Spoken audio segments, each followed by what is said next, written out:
Believe me, as a Bears fan, I completely understand the premise of counting down the days until the lame duck coach is fired. And frankly, I spent 3 seasons counting down until the day John Fox got fired, starting really effectively with the day he got hired.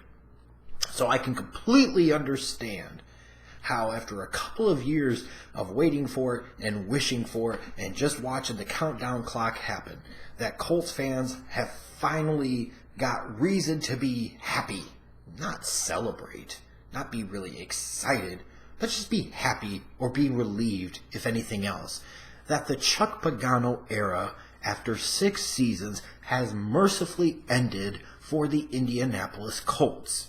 Unfortunately, that along with it doesn't mean that Jim Irsay is gone, and therein lies part of the problem. But at least for one day, Colts fans can think about the potential of the possibility of what General Manager Chris Ballard's going to do in his head coaching search. Who is going to be that next guy? Who's going to be the guy?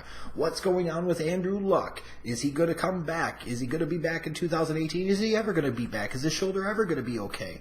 I mean, there's a lot to worry about if you're the Colts, but from a Colts fan standpoint, I completely and totally get it, guys.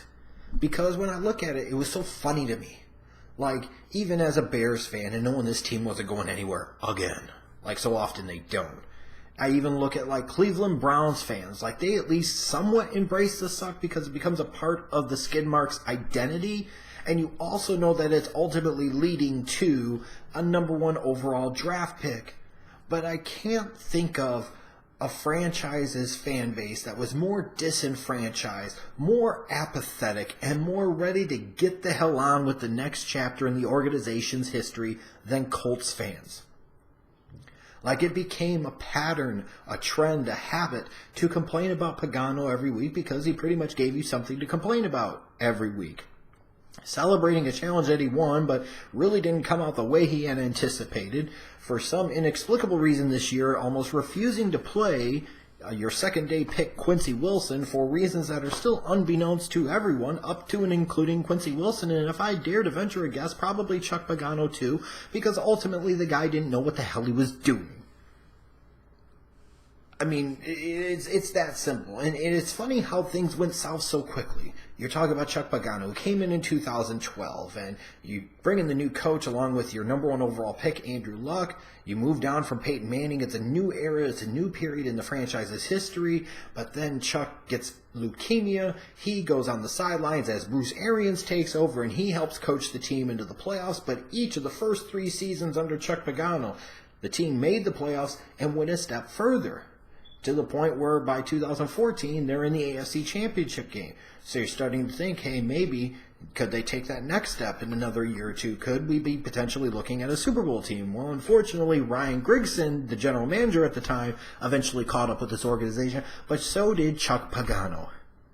Nice guy, decent dude, terrible head coach.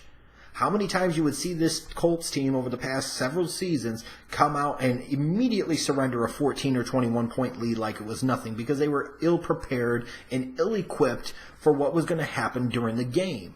And that is a reflection of coaching, and in particular, very, very bad coaching. How many bad decisions, how many horrible decisions that were made are too numerous to count in this video.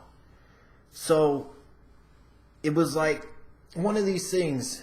Why would you keep Pagano knowing if you're Chris Ballard, you're not going to keep him long term? Why do you think it is still productive to keep him around your organization and have him weigh down your organization anymore? Well, if the thought is to get a top 5 or top 3 pick in this upcoming NFL draft, then at least if nothing else, the organization succeeded in that. They got that 3rd overall pick, and maybe that was the ulterior motive for Chris Ballard all along. He didn't know what was going on with Andrew Luck long term. He knows that Chuck Pagano sucks. He's going to make the best out of a bad situation and try to get a top 3 pick in the draft or a top 5 pick in the draft before he fires this bum and brings in his own guy. And that's exactly what happened. So Colts fans, if anything else, how ironic it is that on his way out, you maybe have a reason to be thankful for Chuck Pagano staying around for 6 years, and in particular this one, because he helped you get a top 3 pick. He got you a marquee pick in this upcoming NFL draft. There are worse things that could happen. Believe me, you could have had a situation like mine, the Chicago Bears, where they won just enough games to not get a top 5 pick because screw John Fox.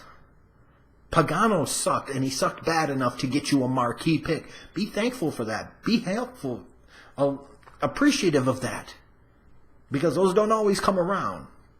Now, what it's going to mean for the future of your organization, I don't know. And especially if Andrew Luck can't come back, there's not going to be a whole lot of reason to celebrate for quite some time for Colts and Colts fans around the world. But right now, you can have this moment. Dig dong, Chuck Pagano is gone, mercifully for so many of you. Thank God.